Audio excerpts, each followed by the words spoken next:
es el uso de los costos financieros fijos para aumentar los efectos de los cambios en las utilidades antes de impuestos e intereses sobre las ganancias por acción de las empresas, ¿de acuerdo? Eso es lo que muestra la parte del apalancamiento financiero.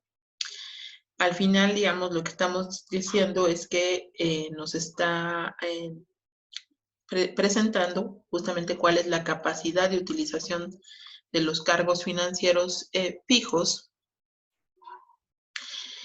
para aumentar justamente los efectos que van a generar las utilidades antes de impuestos a las utilidades por acción, ¿sí?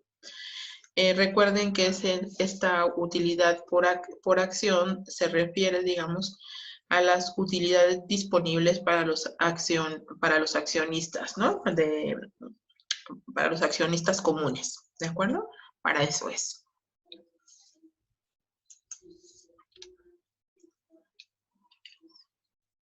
Vamos a hacer aquí un ejemplo, ¿sí? Vamos a pensar que tenemos una empresa pequeña que espera tener, digamos, un nivel de utilidades antes de impuestos e intereses de 10,000, ¿no? Para el año corriente.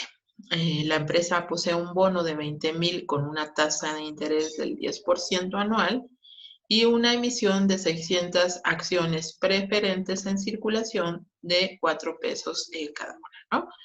El dividendo por acción. Adicionalmente cuenta con 1,000 acciones comunes en circulación y paga el impuesto del 40%.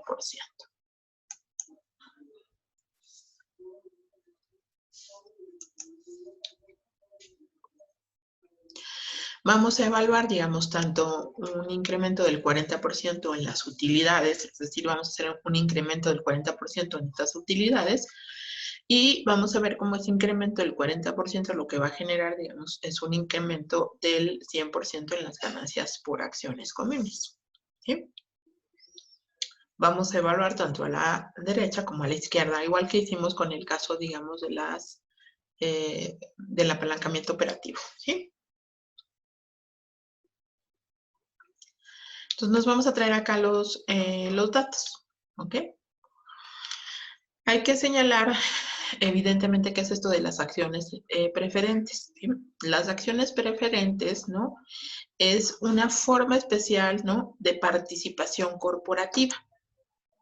Este tipo de acciones van a tener también un dividendo periódico fijo, pero lo que las hace que sean preferentes es que el pago para este tipo de acciones se tiene que hacer antes de que se reparta cualquier dividendo a los accionistas comunes, ¿de acuerdo? Y es por eso que se vuelven, digamos, como acciones preferentes, o se denominan de esa manera.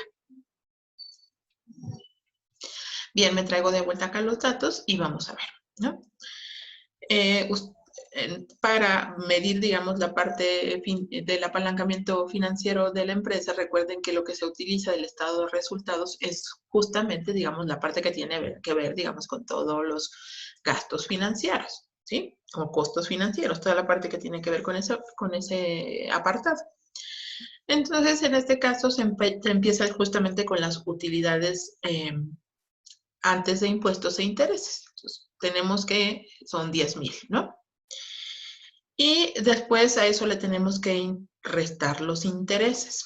¿Cuáles intereses? Bueno, pues los intereses que se están pagando por este bono. El bono es de 20,000 y se está pagando, digamos, el 10%. Multiplicamos esos 20,000 por el 10% y nos dan los 2,000. Recuerden que al final esto es como si fuera también un costo fijo. Todo aquel pago periódico que se tenga que hacer de alguna manera también representa un costo fijo, pero desde esta visión sería un costo fijo financiero, ¿sí? Una vez que a la utilidad antes de impuestos e intereses le restamos los intereses, vamos a tener, digamos, la utilidad antes de impuestos. Bueno, ahí está. Ahora a eso le vamos a cargar justamente, digamos, los impuestos. En este caso, digamos, el impuesto es del 40%. ¿A qué le vamos a grabar el 40%? Pues a estos 8,000, ¿sí? el punto 4 por los 8,000 nos da los 3,200, perdón. Con eso vamos a obtener la utilidad neta después de impuestos. Hacemos la resta y ahí está. Después vamos a restar los dividendos por acciones preferentes. En este caso son 600 acciones preferentes de a 4 pesos, ¿de acuerdo? Entonces hay que hacer la multiplicación, ¿sí? 600 por 4 nos da 2,400.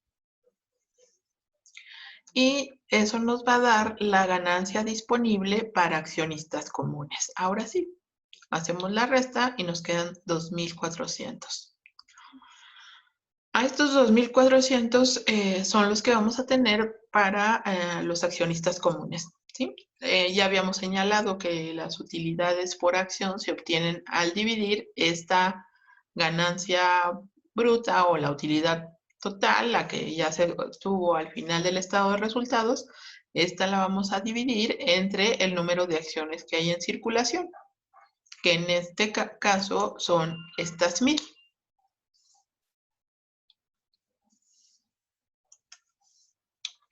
Bien, hacemos nuestra división.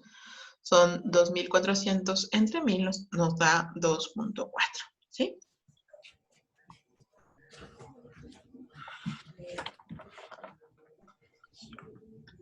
Ahora, para determinar si efectivamente hay apalancamiento, digamos, financiero o no lo hay, vamos a suponer un incremento del 40% en las utilidades antes de impuestos e intereses. A esos 10,000 le incrementamos un 40%, nos daría 14,000, ¿sí? Los intereses del bono van a pasar igual, ¿no? Son 2,000, hacemos la resta, nos queda 12,000. A estos 12,000 le grabamos el impuesto, que serían 4,800. Hacemos la resta. Le restamos los dividendos por acciones preferentes, que en este caso, como no se han modificado, pues sigue siendo exactamente los 2,400, ¿de acuerdo? Hacemos la resta y ya tenemos, ¿sí? Ahora vamos a ver cuánto representa en la utilidad por acción. Entonces, dividimos los 4,800 entre las 1,000 acciones comunes que hay en circulación y nos da 4,8. Ahora tenemos que determinar, digamos, de cuánto fue este incremento. Entonces calculamos, digamos, la variación y nos dice que el incremento en este caso fue del 100%. ¿Sí? Muy bien. Ahora, si evaluamos para la derecha, pues también evaluamos para la izquierda. En el caso 2, suponemos que se disminuyen 40%, digamos, estas utilidades y nos quedarían, digamos, 6,000. A eso le restamos los intereses, que siguen siendo exactamente los 2,000, y nos da 4,000. Este 4,000 lo grabamos con el 40% de impuestos, serían 1,600. Hacemos la resta. Ponemos aquí los dividendos para acciones preferentes y hacemos la resta, ¿sí? Como pueden ver, hagamos nuestra división, ¿no? 0 entre 1,000, pues se toca de a 0, ¿no? De manera que hacia la izquierda justamente lo que estamos viendo es que hay una disminución del 100%, ¿sí? Bueno, en este caso recuerden que siempre que el grado de apalancamiento financiero sea mayor a la unidad, pues implica que sí hay apalancamiento productivo, ¿sí? Esto es importante porque si bien es cierto, recuerden, ¿no?, que lo que estamos viendo aquí es que un incremento del 40% en las utilidades de la empresa, de las utilidades antes de impuestos e intereses, está generando un cambio también del 100%, ¿no?, en la utilidad por acción. Quiere decir que en este caso este 40% está generando un incremento más que proporcional, ¿no?, en las utilidades por acción. Lo cual, pues desde el punto de vista, digamos, de lo que se le va a pagar a los accionistas comunes, pues si se dan cuenta, pues es atractivo, ¿no? Porque quiere decir que este apalancamiento, pues implica, ¿no? También, digamos, un beneficio, digamos, para estos accionistas. Pero, así como este efecto, digamos, se evalúa desde el punto de vista positivo, ¿no? Generando este efecto positivo, recuerden que también, digamos, se puede evaluar a la inversa, ¿no? Y están viendo que con una caída del 40% en la utilidad, pues eso también va a generar una caída más que proporcional, ¿no? En las utilidades por acción. Y eso es lo que al final, digamos, está muy asociado, digamos, con el riesgo, digamos, que está corriendo, digamos, en este caso la empresa o la organización, ¿no?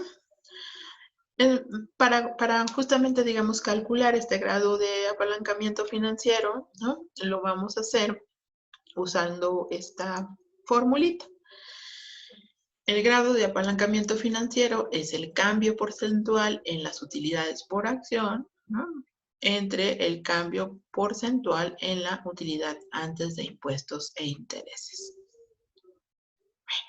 En nuestro caso 1, que tenemos, digamos, valores positivos, ¿no? Tenemos ahí 100%, ¿no? Que incrementó la utilidad por acción, 40% la utilidad antes de impuestos. Entonces calculamos y el grado de apalancamiento, digamos, es del 2.5.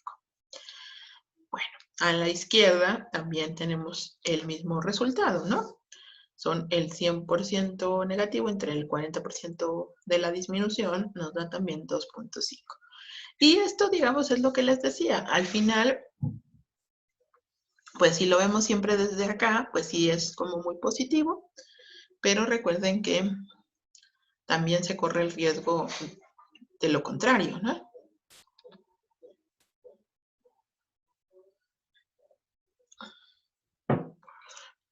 Ahí tienen, ¿no? En nuestro cálculo, en ambos casos, el GAF es del 2.5, lo que implica que existe apalancamiento financiero. En el caso 1, un aumento del 40% en la utilidad antes de impuestos e intereses genera un aumento más que proporcional en las utilidades por acción, ¿sí? Lo contrario aplica en el caso 2, o sea, lo contrario, la disminución, ¿no? No que uno aumente y otro disminuya, ¿no? Sino que una disminución, ¿no? Genera también una disminución más que proporcional en la utilidad en la utilidad por acción. ¿Sí? Bueno, entre más alto sea el gap, pues mayor apalancamiento hay, ¿no? Y también, digamos, aumenta de alguna manera el riesgo. Bueno, una forma alternativa de medir el gap es mediante un nivel base específico de utilidad antes de impuestos. Y esta es la forma en la que la vamos a medir, ¿sí? Vamos a poner qué significa cada una de estas cosas. Aquí tienen la utilidad antes de impuestos e intereses, menos los intereses, menos los dividendos por acciones preferentes, y esta T representan los impuestos, ¿sí? Entonces calculemos igual utilizando esta fórmula con los datos que teníamos ahí inicialmente, ¿no? Vamos a calcular el gap a 10,000 de utilidades antes de impuestos y con los datos que ya teníamos, ¿no? Aquí están los 10,000, los 2,000 del interés, los 2,400 de los dividendos preferentes y la tasa de impuestos del 40%, 0.4, aquí está. Hagamos operaciones, ¿sí? Nos queda esto, hagamos operaciones.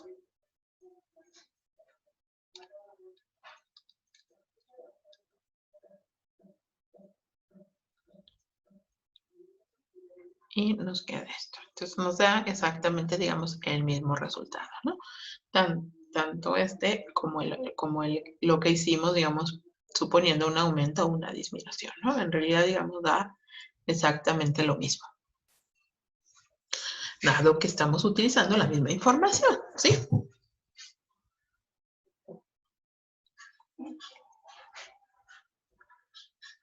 Ok, profesora. Muy bien. Bueno, ahora, en el caso, digamos, ya de apalancamiento total, pues lo que vamos a hacer es utilizar el total, digamos, del estado de resultados, ¿no? Nos vamos a ir de extremo a extremo.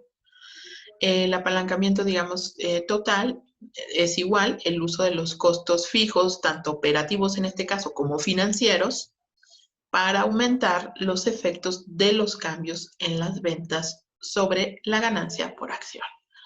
Quiere decir que ahora nos vamos desde el nivel de ventas, ¿no? En relación, digamos, con la utilidad por acción, ¿no? Desde el inicio del estado de resultados hasta la parte, digamos, final del estado de resultados. Bien, en este caso, el GAT se puede calcular así, ¿no? Como el cambio porcentual en las utilidades por acción entre el cambio porcentual en las ventas.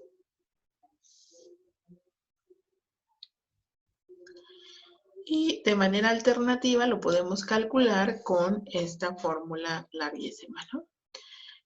El GAT a un nivel base de ventas. Prácticamente todo lo que tenemos aquí ya lo conocemos, ¿sí? Ventas, precio, costo variable, ¿sí? Costo fijo, inversión, dividendos por acción, preferentes, perdón, y el impuesto, ¿sí? Todo esto ya, todas estas letritas, ya por eso ya no las volví a anotar ahí porque ya las conocemos, ¿de acuerdo?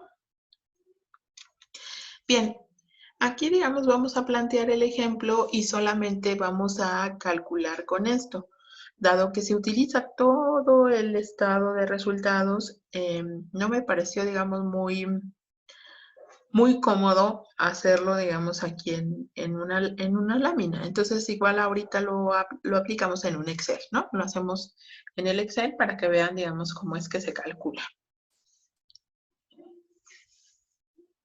Bien, nuestro ejemplo va a ser el siguiente, ¿sí? Vamos a pensar que tenemos una empresa que fabrica cables para dispositivos electrónicos. Espera vender 20,000 unidades a 5 pesos, ¿no? Cada una el próximo año. Y debe cumplir con las siguientes obligaciones. Costos variables van a ser de 2 pesos por unidad, costos operativos fijos de 10,000, intereses de 20,000, y dividendos de acciones preferentes 12,000, y la empresa se encuentra en un nivel fiscal del 40% y tiene además 5,000 acciones comunes en circulación. Bueno, aquí nos piden que obtengamos el GAU, el GAP y el GAT, ¿no? Para las ventas de 20,000 unidades, ¿no? No le hagan caso a este. 20,000 unidades. Bien, vamos a calcular con la fórmula esa larga, ¿no? Aquí está. Vamos a calcular aquí para 20,000, ¿no? Para 20,000 unidades vendidas. Bueno, lo único que hacemos es sustituir. Recuerden que la Q representa las ventas en unidades, entonces estamos multiplicando las unidades por el precio menos el costo variable, ¿no? Aquí también tenemos las ventas por el precio menos el costo variable, menos los intereses, perdón, menos los costos fijos, menos los intereses, menos estos 12,000 son de las acciones preferentes, ¿no? Y la tasa de impuesto, ¿sí? Aquí tenemos ya todos los... Y bueno, ya lo único que tenemos que hacer es operaciones. Bueno, arriba tendríamos 60,000, ¿no? Vamos a ir haciendo operaciones.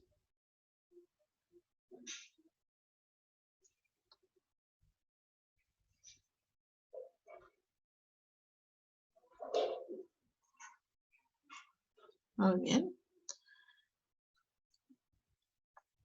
Tenemos 60,000 entre 10,000. Y entonces tenemos que el grado de apalancamiento total es de 6, ¿de acuerdo? Entonces quiere decir que si hay apalancamiento, digamos, total, que, digamos, cualquier variación en las ventas va a generar, digamos, un incremento más que proporcional, ¿no? En la utilidad por acciones, ¿sí? Esta, digamos, es la parte interesante. Bien, antes de que pasemos allá, pues es importante señalar que pues al final esta parte del estado de resultados nos está justamente mostrando el riesgo, ¿no? Un incremento en el apalancamiento, por ejemplo, total, va a provocar, digamos, también un incremento en el riesgo, ¿no? Eso pone, digamos, presión sobre los resultados, ¿no? Que se esperan obtener acá. Bien, en realidad, digamos, este apalancamiento operativo y financiero y la relación que existe entre estos tres, ¿no? Operativo, financiero y total, ¿no? Es que de alguna manera el apalancamiento total está reflejando un efecto combinado tanto del operativo como del financiero, ¿sí? Entre más alto sea el apalancamiento financiero y operativo, pues también más alto, digamos, será el apalancamiento total. En este caso vamos a tener que el efecto, digamos, que se va a generar en el apalancamiento total va a ser, digamos, en realidad un efecto multiplicativo, ¿sí? Más que de suma. Es decir, en este caso, el grado de apalancamiento total se va a obtener, ¿no? Multiplicando el grado de apalancamiento operativo por el grado de apalancamiento financiero. Por eso es que el resultado, digamos, es más multiplicativo que aditivo.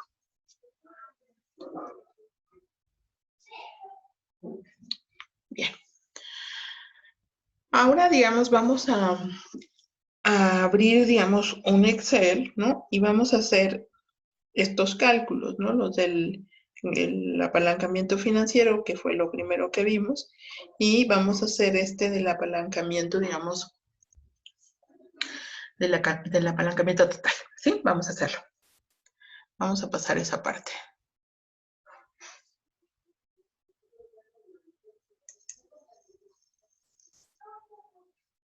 Entonces, si les parece, pues vayan abriendo ahí su Excel. Yo también voy a abrir aquí uno.